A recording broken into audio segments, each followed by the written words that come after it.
보신 것처럼 추석에 안타까운 사고들이 잇따라 발생을 했는데요. 이 내용과 함께 다양한 이슈들을 하나씩 짚어보겠습니다. 허주연 변호사 새로 모셨습니다. 안녕하세요. 안녕하세요. 이게 어제 오전이었습니다. 군산에서 조업을 하던 어선이 뒤집히는 사고가 발생했는데 어떻게 된 일인가요? 이게 어제 오전 7시 36분께 군산시 인근 해상에서 발생한 사건입니다. 네. 77 대령호가 전복됐다는 신고가 접수가 됐는데요. 이 어선은 멸치 조업하는 멸치잡이 어선이거든요. 네. 지난 14일 충남 서천에서 출항을 해서 멸치 조업을 하고 돌아가던 와중에 이런 사고를 당한 것으로 보이는데 지금 해경이 그때 당시 신고 접수를 받고 나서 헬기와 경비함정을 현장에 급파를 해서 타고 있던 이 선원들 구조 작업에 나섰습니다. 그런데 현장에 도착을 했을 때 7명은 배 안에 갇혀 있는 상태였고요. 지금 네. 화면에서 보시는 것처럼 어선이 바닥을 들여내면서 완전히 뒤집혀서 있는 모습이고 옆에 네. 떠 있는 배들이 이제 구조선이라고 보시면 되거든요. 그리고 한 명은 배 밖에 나와 있었는데 해경이 다행히 8명 모두를 구조에 성공하긴 했습니다만은 심정지 상태로 발견이 된 사람들이 있었습니다. 이 사람들이 병원에 이송이 됐지만 한국인 선장, 기관장 그리고 인도네시아 국적 선원 1명은 결국 숨졌고요. 나머지 5명은 지금 치료를 받고 있는 상황입니다. 네, 그런데 생존자 가운데 일부는 에어포켓 덕분에 살 수 있었다고 하더라고요. 그렇습니다. 선박 침몰 사고 때 우리가 흔히 에어포켓이 존재할 수도 있다. 그래서 거기에 있는 생존자들 우선적으로 구조해야 된다. 이런 뉴스 많이 보셨을 텐데요. 선박이 굉장히 급속하게 뒤집히게 되면 그 안에 있는 내부의 공기가 미처 빠져나가지 못하고 그 안에 가두어지는 현상이 발생합니다. 일종의 공기주머니가 되는 셈인데 만약에 생존자들이 물에 잠기기 전에 이 에어포켓이 있는 공간으로 갈 수 있다라고 하면 여기서 구조를 기다리게 된다고 하면 생존 확률이 높아지는 그런 공간이라고 보시면 되거든요. 이번 사건 같은 경우에도 뒤집힌 배 선실에 일부 에어포켓이 만들어진 공간이 있었던 겁니다. 네. 그래서 생존할 수 있는 선원들이 있었어요. 실제로 지금 보시는 장면인데요. 이게 구조 당시에 찍힌 그 장면인데 어구들이 굉장히 복잡하게 엉켜 있는 것을 해치고 이 해경이 들어가서 생존자에게 얘기를 합니다. 그런데 에어포켓에 있던 생존자인데 외국인이었던 거예요. 그래서 가자 집에 렛츠고 이거 써 이렇게 얘기를 하면서 굉장히 강하게 지시어로 안심시켜주면서 이 호흡기, 산소 호흡기를 씌우고 배 밖으로 구조하는 장면인데 저기 지금 소리가 나오지 않는데 실제로 소리를 들으면 굉장히 감동적인 그런 마음이 들거든요. 그나마 이 다친 사람들이 있기는 하지만 그래도 잘 치료를 받았으면 좋겠고 생존자가 5명이 있어서 그나마 다행이라는 생각이 듭니다. 네, 그런데 이번 사고의 원인과 관련해서는 다른 어선과 충돌해서 이런 전복 사고가 일어난 거다 이런 얘기도 있다고 해요. 그렇습니다. 이게 사고 원인은 좀 조사를 더 해봐야 되는 부분이 있기는 합니다만은 사고 당시에 해경이 추정하기로는 1,600톤 규모의 석유 제품 운반선이 어선 근처를 지나갔다는 목격자 진술이 있었다고 합니다. 이걸 토대로 혹시나 두 선박이 충돌했는지 조사 중인 상황인데 그런데 지금 낮 시간이었기 때문에 못 봤을 리가 없다라는 목격자 진술도 나오고 있는 상황이거든요. 그리고 정확한 사고 경위를 조사를 하려면 이 배에 타고 있던 생존자들, 선원들의 진술이 굉장히 중요한 상황인데 이들이 아직까지 사고 충격에서 벗어나지 못하고 치료를 받고 있는 상황인데다가 외국인들이기 때문에 의사소통이 좀 어려움이 있는 상황입니다. 네. 그래서 일단 치료가 끝나고 좀 안정이 되는 대로 자세한 사고 경위가 밝혀질 것으로 보입니다. 네, 같은 날 새벽 강원도에서도 안타까운 소식 전해졌는데요. 이 추석을 맞아서 함께 이동을 하던 일가족이 참변을 당했어요. 그렇습니다. 역주행 차량과 정면 충돌을 했는데요. 사고 당시에 그 잔해나 충돌한 차량의 모습을 보면 그때 당시 사고가 얼마나 크게 이루어졌는지 능히 짐작을 할 수 있습니다. 지금 사고의 잔해가 흩어져 있는 모습이고 뒤쪽에 지금 사고 차량, 정면 충돌한 차량이 있는데 거의 완전히 망가져서 형체를 알아보기 힘들 정도의 상황이거든요. 이게 어제 오전 1시 27분쯤 강원 영월군에 있는 한 터널에서 발생한 사건입니다. 제천 방향으로 승합차가 정상 주행을 하고 있었는데요. 반대편에서 SUV 차량이 역주행을 해서 들어오면서 두 차량이 정면 충돌을 했습니다. 사고 차량의 운전자뿐만 아니라 이 피해자 차량의 운전자 모두가 사망을 했고요.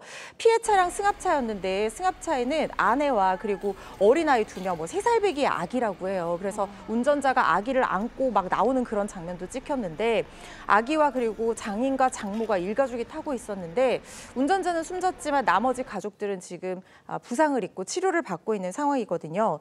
지금 조사를 조금 진행을 해봤더니 SUV 운전자가 무려 4km가량을 역주행을 했다고 합니다. 새벽 1시 반이어서 잘 보이지 않아서 모르고 진입했을 가능성도 있지만 요즘엔 다 내비게이션 같은 것들 열고 켜고 운전을 하잖아요. 그래서 이 역주행을 하게 된 정확한 계기가 정말 착각이었는지 아니면 뭔가 다른 이유가 있는 것인지는 좀 조사를 해봐야 되는데 지금 운전자가 사망을 한 상태이기 때문에 진술로는 확인을 할 수가 없고 혈액 채취라든가 이런 것들로 음주나 약물 여부를 수사하고 있는 상황입니다. 정말 말씀해 주신 것처럼 안타까운 사고가 아닐 수 없는데 그제 오후에는요. 이 여수 해안에서 성인 5명이 조류에 휩쓸리는 사고도 있었다고 해요. 맞습니다. 15일 오후 4시 반쯤에 일어난 사고인데요. 전남 여수시에서 이 금오도 해안에서요. 30대 여성 2명이 스노클링을 하다가 강한 조류에 휩쓸렸다고 합니다. 그런데 일행들이 이 사고를 보고 이들을 구하기 위해서 바다에 들어갔어요. 근데 이 3명도 같이 조류에 휩쓸린 거예요.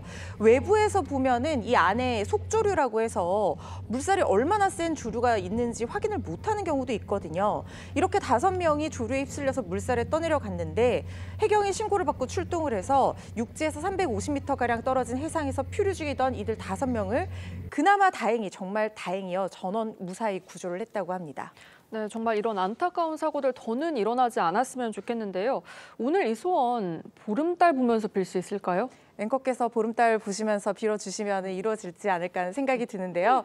오늘 서울 기준으로요. 오후 6시 17분에 보름달 보실 수 있을 거라는 생각이 듭니다. 그렇게 예보가 나와 있거든요. 굉장히 날씨가 더워요. 이례적으로 이렇게까지 더운 추석이 있었나라는 생각이 들 정도로 가을 폭염 이어지고 있는 상황이고 곳곳에 소나기가 오기는 하겠지만 밤에는 대부분 지방에서 구름 사이로 보름달 볼 수 있다는 전망입니다. 특히 올해 추석에는요. 평소보다 밝고 큰 이른바 슈퍼문, 큰 보름달을 보실 수 있을 것 같으니까요. 서울 기준으로 6시 17분쯤 되면 이렇게 나가셔서 달맞이 하시고 소원도 빌어보시고 그러면 좋을 것 같습니다. 네, 6시 17분이라는 시간 기억하시면 될 것 같습니다. 계속해서 다음 소식도 살펴보겠습니다. 어제 오전 태풍 버빙카가 중국 상하이에 상륙했습니다. 중국도 중추절 연휴를 맞이했는데 강력한 태풍에 여객기와 여객선 등 각종 교통수단이 중단되고 이 주민 수십만 명이 대피하는 피해가 속출하고 있습니다. 태풍 피해가 얼마나 심각한지 상하이에 거주하는 우리 교민 연결해 알아보겠습니다. 자, 나와 계십니까?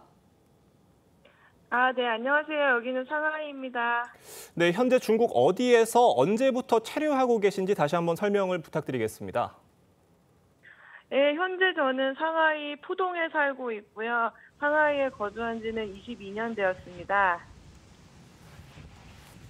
네, 지금 어느 정도 현재 상황이 어떤지 궁금한데요. 현재는 태풍이 상하이는 지나가서 현재 상하이는 맑은데요. 오늘 새벽까지, 그러니까 어제, 오늘 새벽까지는 비가 내렸었고요. 그것에 따른 여러 가지 피해 상황으로 지금 곳곳에서 복구를 하고 있는 중입니다. 네, 저희는 다음 소식으로 넘어가 보겠습니다. 어제 가수 영탁 씨가 추석 연휴를 맞아 TV조선에서 첫 단독쇼인 영탁쇼를 선보였습니다.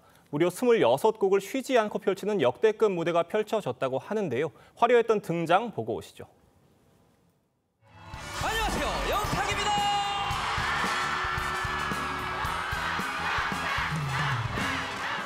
긴가민가 하면서 조마조마하면서 설마 하면서 부대끼며 살아온 하리하리 쓰리쓰리 야라리요 하리하리 공개로 넘어간다 누가 세월을 붙잡아 천년을 살까 어찌 밤 놀지 않으랴 하얀아. 네, 그야말로 영탁이 영탁했다 이런 평가들 나오는데 엄청난 무대를 선보였다고 합니다. 네, 추석 정말 이 영탁쇼 대단했습니다. 추석 명절 종합 선물 세트라고 불릴 정도로 대단한 인기를 기록을 하고 시청자들에게 행복을 안겨줬는데요. 그래서 시청률이 말을 해주잖아요. 전국 기준 시청률이요, 무려 4.2% 기록했습니다. 네. 동시간대 종편 및 케이블 시청률 비교해도 이게 1위를 기록을 한 거고요. 그리고 순간 시청률은 무려 5%가 넘게 5.1%까지 치솟았다는 얘기가 나올 정도로 그야말로 정말 많은 시청자들이 안방에서 영탁 씨의 콘서트를 기대하면서 또 즐거워하면서 관람한 게 아닌가 싶은데 미스터트롯 첫 무대에서 선보였던 이 사내를 시작으로요. 오프닝부터 안방 텐션 확 끌어올려줄 수 있는 그런 노래들 선곡을 했습니다. 강원도 아리랑 그리고 막 신들린 가창력으로 효 메들리까지 선보였고요. 이게 잘 들어보기가 어려운 거여서 그야말로 시청자들이 너무 행복하지 않았나 하는 생각이 들고요. 그리고 2시간 동안 무려 26곡을 라이브로 소화를 했다라고 하거든요. 그리고 MC를 맡은 붕 씨와의 깨알 같은 티키타카, 신조어 테스트도 굉장히 재미를 줬고요. 네. 그리고 데뷔부터 무명 시절까지 20년 일대기를 그리는 그런 무대도 구성을 했는데 찐이야, 네가 왜 거기서 나와? 시청자들 정말 좋아하는 곡이잖아요. 다 하나하나 들려줬다고 합니다. 네, 특히 영탁 씨는요, 이날 26곡 가운데 절반 이상을 이 전매 특허 댄스곡으로 채우면서 우리 시청자들의 명절 스트레스 확실히 날리는데 성공했다고 하는데요. 영탁 씨 노래 듣고 오겠습니다. 막걸리 한 잔 황소처럼 일만 하셔도 살림살 마냥 그 자리 우리 엄마 고생시키는 아버지 원망했어요. 근데 네가 왜 거기서 나와? 네가 왜 거기서 나와? 소리 질러! 찌찌찌찌찌찌야 완전 찐이야 진짜가 나타났다 지금 한 번 더! 진하게 사랑할 거야. 네, 그런데 이렇게 화끈하게 분위기를 끌어올린 영탁 씨가 특별한 관객의 사연에 눈시울을 붉히기도 했다고요. 네, 아마 영탁쇼 중에서 가장 감동적인 순간이 아니었을까 하는 생각이 드는데 사랑의 콜센터 시절을 떠올리게 하는 사연을 읽어주는 코너가 있었어요. 팬들 네. 사연을 읽어주고 송편도 직접 만든 송편도 선물하는 그런 코너인데 무려 5,000명의 사연이 접수가 됐습니다.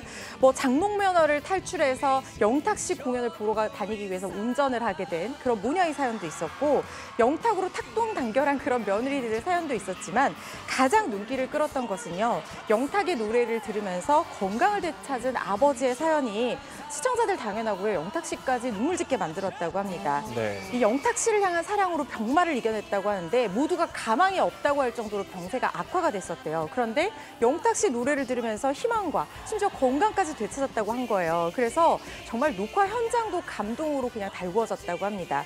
그런데 영탁 씨가요. 목이 다하는 날까지 열심히 노래 부르고 만들도록 하겠다라고 하면서 눈시울을 붉히면서 진심을 전하기도 해서 더욱더 또 뭉클함을 더했다고 합니다. 이렇게 안방을 달군 영탁 씨에 이어서 가수 이명웅 씨도 추석 인사를 전한다고 합니다. 함께 보시겠습니다. 안녕하세요, 임영웅입니다. 올해도 벌써 이렇게 추석 연휴가 다가왔는데요. 추석 연휴 가족들과 화목한 시간 보내셨으면 좋겠습니다. 풍성한 한가위 되세요. 여러분 건강하고 행복하세요. 건행! 이명웅 씨가 항상 강조하던 건행, 건강하고 행복하세요. 이번에도 강조했다고요? 네, 우리 시청자분들도 건행하셨으면 좋겠는데요. 16일 SNS에 추석 인사를 올린 겁니다. 방금 보신 영상인데 안고 있는 강아지가 반려견 시월이에요. 같이 행복한 명절 인사 올립니다라는 제목의 영상을 올린 건데요. 네. 시월이 함께 등장을 해서 가족들과 화목한 시간 보내시고 풍성한 한가위 되세요. 여러분 모두 건강하고 행복하세요. 건행 이렇게 했거든요. 시청자 여러분들도 건행, 행복한 한가위 보내셨으면 좋겠습니다. 네, 말씀 감사합니다. 허주연 변호사님과는 여기서 인사 나누겠습니다. 감사합니다.